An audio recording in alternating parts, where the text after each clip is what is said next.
Hi everyone, welcome back to Crochet Rocks. Tracy here. Cheers guys.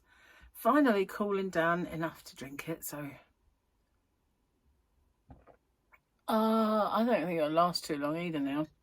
It was too hot and Gary came home, so he did a bit of a catching up. I made him a drink, but of course mine was still hot then. It's not really that hot now. Oh well, never mind. I've got a ball of yarn to show you. Only the one ball. I know, big spender, huh? I'll be back. I did have to pop out today and get something. So while I was out, I could have bought some yarn, but they had a really poor selection. Well, poor section and selection in this particular Home Bargains that I was in. Bought nothing whatsoever. I was going to buy some of those kind of suede-y like clothes hangers because we're really getting low on clothes hangers. At one point we had tons of them, but I think we got rid of them all. And now we're kind of robbing a hanger from here to put stuff on. So I was going to pop in there and get some of those fuzzy ones that they do. And they don't, things don't slip off them and stuff. But yeah, I couldn't be bothered to look round, to be honest. It was boring in there, rubbish. The yarn was awful. Everything else was just meh. So I figured, you know what, don't really need to walk around here. Cheers, my dears. Moustache. Oh yeah, that's it. I can't drink anymore. It's getting a bit too lukewarm. Bit of a shame, really. Well, I'll show you the ball of yarn that I've got, and it's you know, I do the Robin paint box yarn in my shop, which if you haven't found it yet is hobbyrocks.co.uk. I ship worldwide, all tariffs are included, and it's weight based, so the lighter the package, the smaller the cost. So yeah, I do the Robin paint box, and it's a very, very popular yarn, and I have done it as a yarn of the week and discounted it right down at the minute, but I don't do every shade. And I saw one and I looked at it and I thought, wow, that looks really dingy. It's like a pastel rainbow of dinge. I thought, that looks terrible. It can't look that bad in the flesh. So I thought, you know, I know what I'll do is I'll go and order one ball from somebody just so that I can get a look at it. And it doesn't look anywhere near as dingy, but you can see why it does. It's got grey in it. It's got white and pink and sort of a mint colour. It's got kind of a rainbow of sorts, but there's also that grey.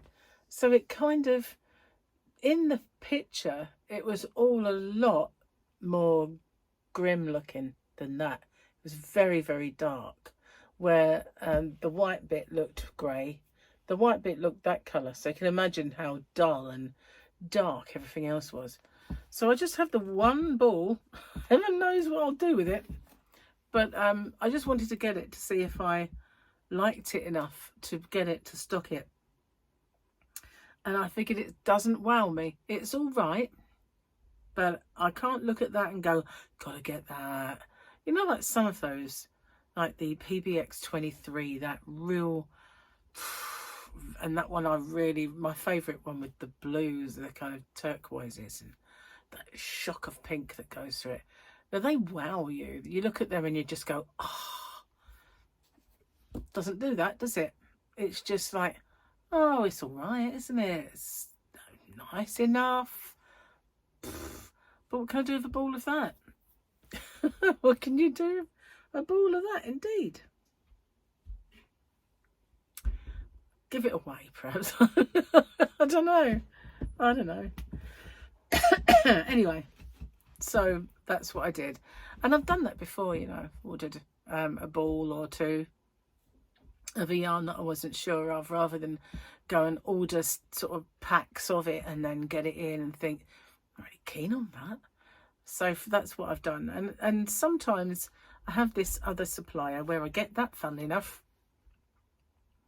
where you can get a little bit of Starcraft there. sometimes a bit of James C. Brett. So if you think, you know, you can say to him, would you get me X by Starcraft? But you got by pack. So, but that way I just put one ball. And it was like, I haven't really wasted any money because it's spool yarn. I mean, I can always just give that to somebody, so it doesn't really matter. But I won't be stocking it. So I don't think it wows me. It's just, the others are so much nicer. They really are. All of them are gorgeous. Sun has just come out and it's bouncing off of that wall and blinding me a little bit in the eye. Well, it wouldn't blind me anywhere else, but it's blinding me in the eye. Just this one, I think. It's kind of, the white wall is reflecting it big time. So I have a busy day tomorrow. I'm not around and I have a job to do, and so I'll probably get back. What I should have done today was when I got back in, I should have done my video there and then, but I didn't. I just caught up with emails and took stuff out of stock that I'd sold on eBay and things like that. You know, I had to do it.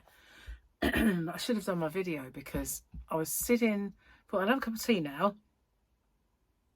So I made a cup of tea and I put the news on, and all of a sudden I just wanted to go, oh, good night. Fine, that's 40 weeks. That's all I need. 40 weeks. And for some reason, I just came over ridiculously tired. And I thought, oh, that again. But I'm fighting it at the moment.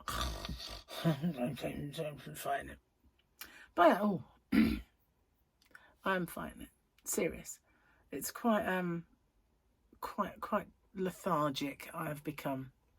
So I had to meet up with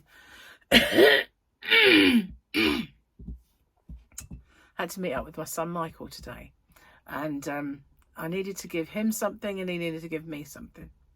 So we met over the Saver Centre, so that it was a place to kind of meet up that's in betweeny. So while I was there, he said, okay, we were going to just go in Costa, and I said, I'm actually quite hungry. And he said, me too. He said, where do you want to eat? And it will be Mother's Day treat for them. So I said, okay, because I shan't really see him Mother's Day. So we had a Bella Italia. And the reason we went in there was because they do low calorie meals if you want to. And he was, it's not an ounce of fat on the guy, but he wanted a low calorie meal because he's trying to reduce his salt intake. He's so fatty because he finds it swells his face. Yeah, kid you not. So we went in there and we had a pollo cacciatore, and after I had finished it and I was telling Gary about it, I suddenly thought, oh, I forgot to ask them for gluten-free pasta. All I could think about was, that's 700 calories, that one, I'll have that. But I didn't say. When she asked and she was taking the order, I just said, yeah, I'll have the same. And I've had it before loads of times. I really like pollo cacciatore. But I should have said, can I please have the gluten-free pasta? So I am expecting to regret it somewhat. Although sometimes it doesn't hurt me. And other times it's excruciating. And I think there are certain parts of wheat that I'm more allergic to, and I don't know which part it is, but you know, you sometimes if the kernel is taken, I don't know exactly, but there's, you know, maybe it's not the gluten part, perhaps it's some other part, but I know that if I have whole wheat, I'm bad. If I have white floury stuff, tend to not be. So it's whatever is in the whole wheat, I think, that really kills me.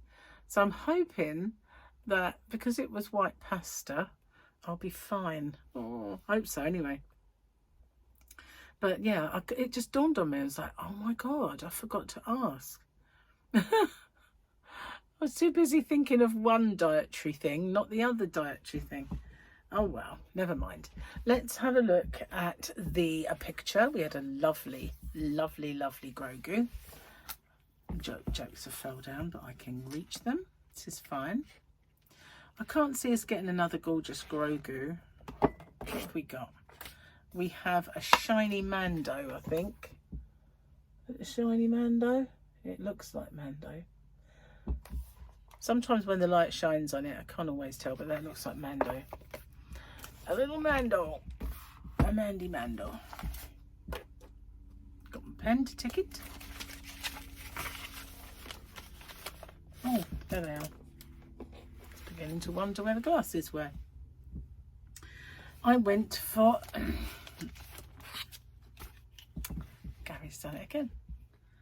I went for a testicle checkup last week. The little Thai nurse cupped my wibbly wobblies and said, don't worry, it's quite normal to get an erection during this procedure. I said, I haven't got an erection. She said, no, but I have.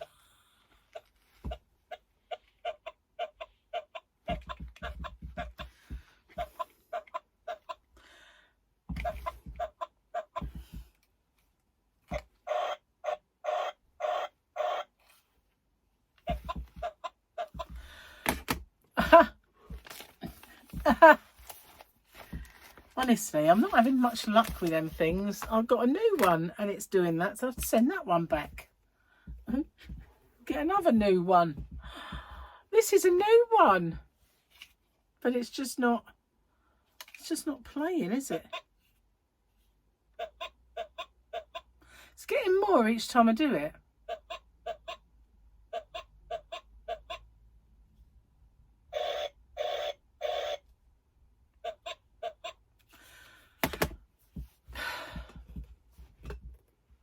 Oh, seriously. So yeah, what did I do with myself yesterday? Let me think. What did we do? Oh, I got disgusted with football.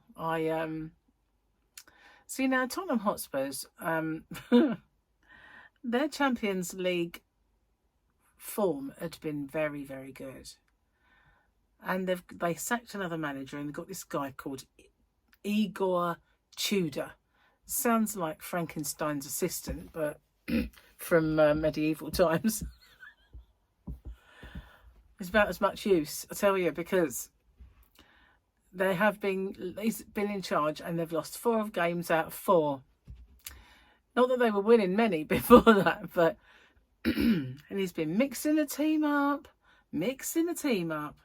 So anyway, Champions League form has been way better. They hadn't lost a game. So he turns up and he first off decides, I'm going to change the goalkeeper.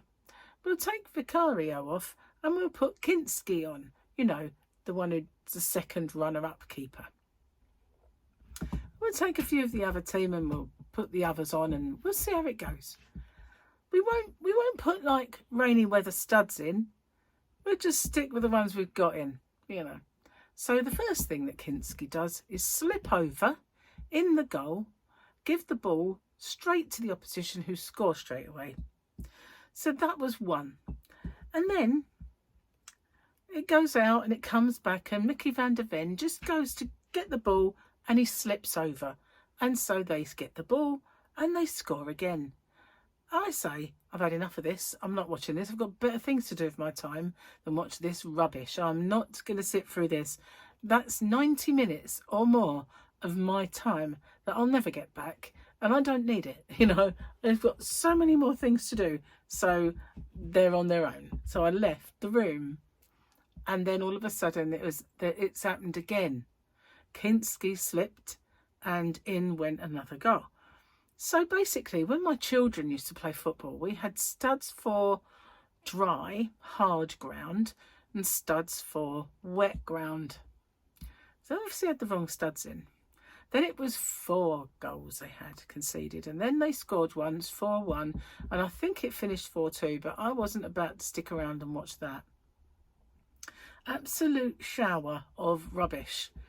And so unnecessary. Bad organisation. And messing around with a team that's tried and tested in Europe. I mean, it was quite even Stevens until the slip up. You know, I just couldn't watch it. I am not sitting through this.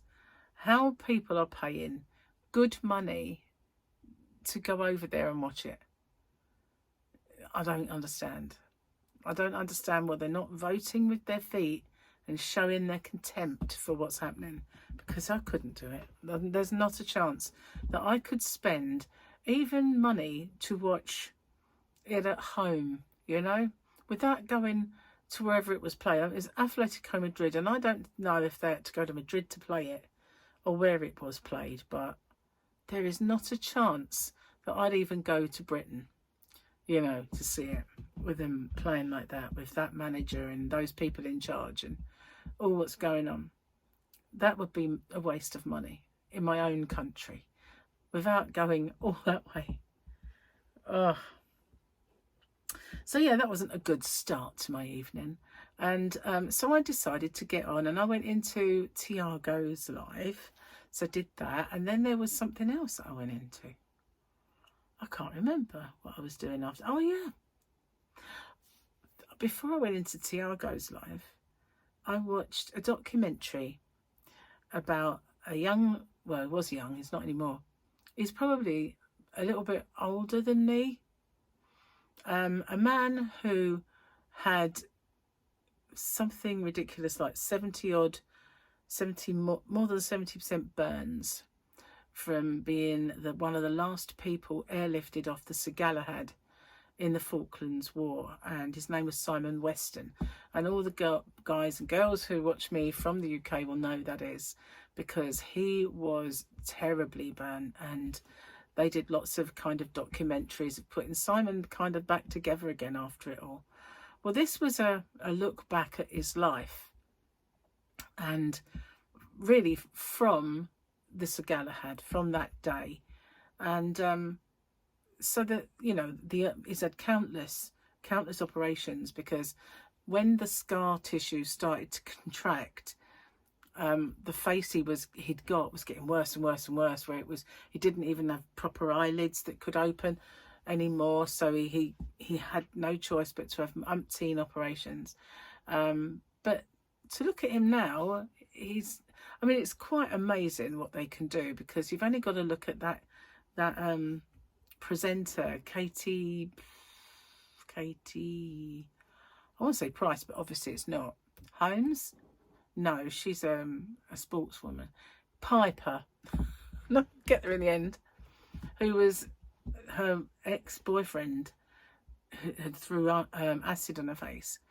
And, you know, she's still a presenter, and obviously there's makeup involved and everything, but her face is a lot better than it was. And his, I was quite, well, I suppose happy to see that he has a good quality of life.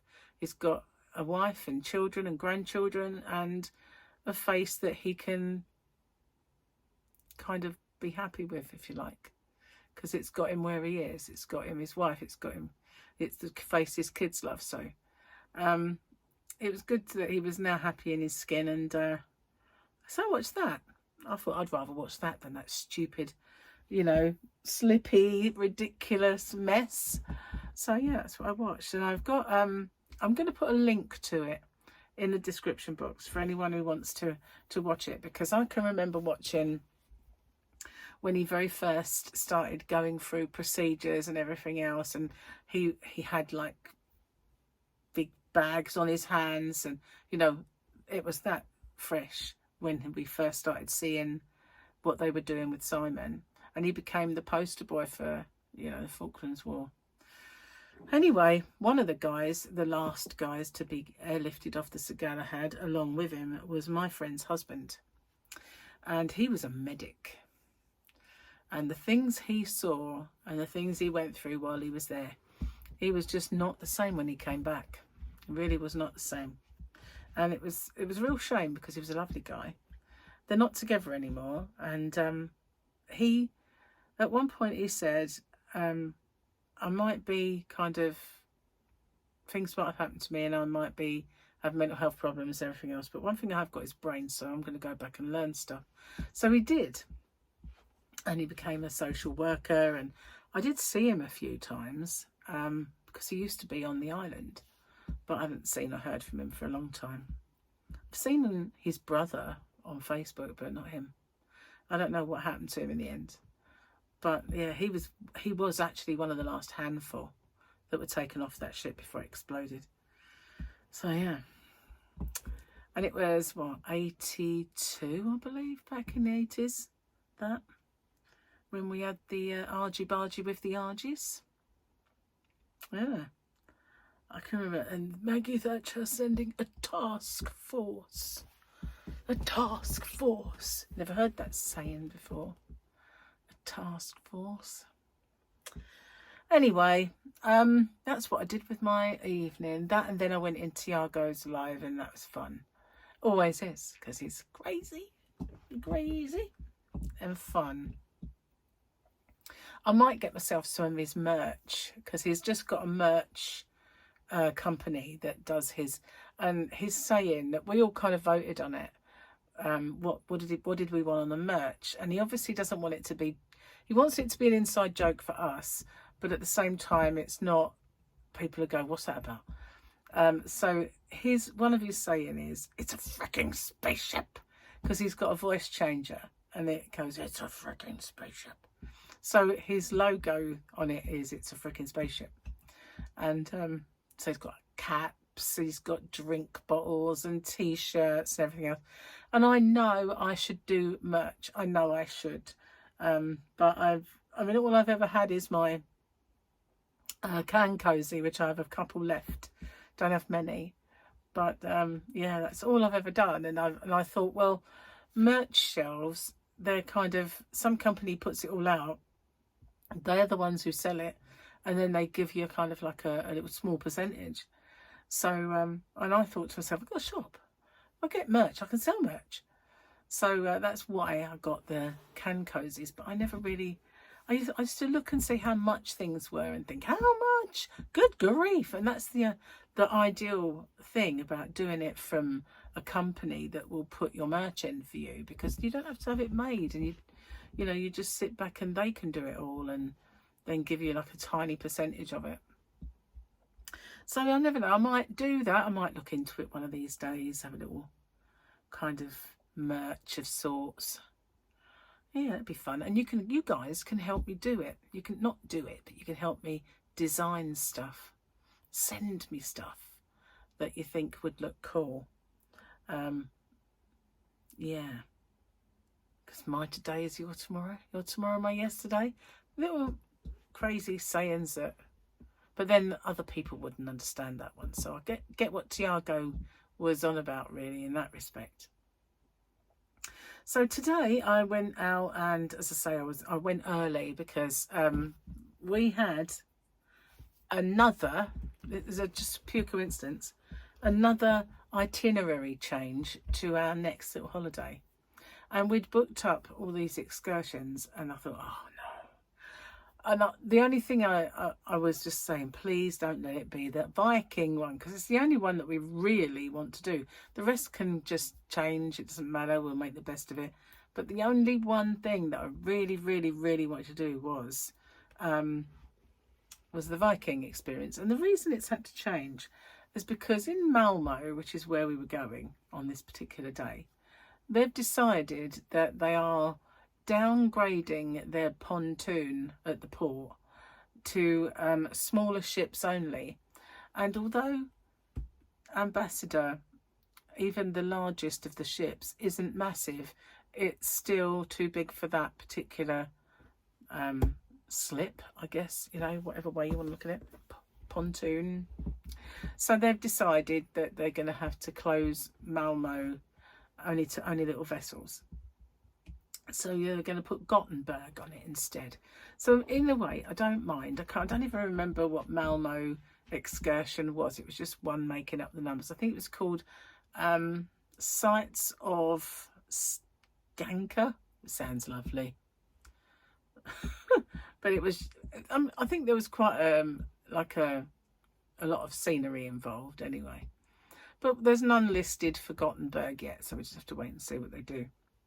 But I was going to go in there anyway and have a chat with her, but then I got a call from her as I was parking the car, and I went, funny enough, I'm here, so I'll come in and see you in a minute.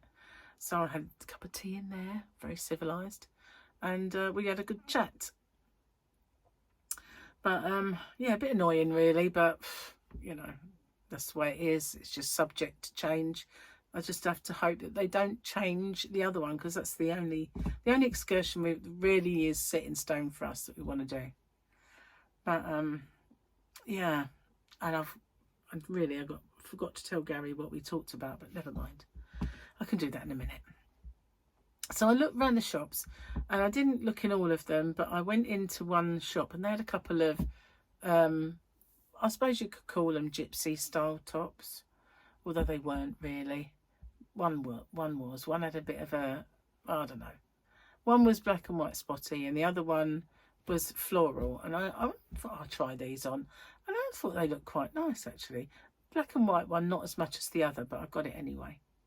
So I got a couple of tops for the summer, and I thought even if I lost weight it'd still fit, you know, because they'd just be a little looser than they are now. So that'd be nice and light and airy to sort of take away and to wear in the summer, rather than sort of thick heavy stuff. I've got t-shirts all year round. I'm a t-shirt kind of person, you know, but sometimes even those are a little bit too much, aren't they, on a really hot day, if we get any. So tell me, what do you think of this? Do you like it? I think it's the grey bit that I'm not into, the silvery grey in baby yarn. You know, it's a bit weird for me, that section. Surely it should have just been blue. Then it would have been yellow, pink, blue, green.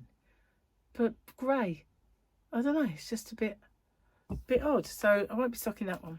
No, decided. Anyway, guys, I'm going to get off and upload this because I've got to go start dinner, and I've got to make my mind up whether it's jacket potato, whether it's active fried chips or what. And but it is chicken, whichever way you look at it. So I've got to go and sort that out and tell Gary what we talked about earlier in the travel agent. Thanks for watching, and I'll see you guys on the next one. Take care. Bye for now.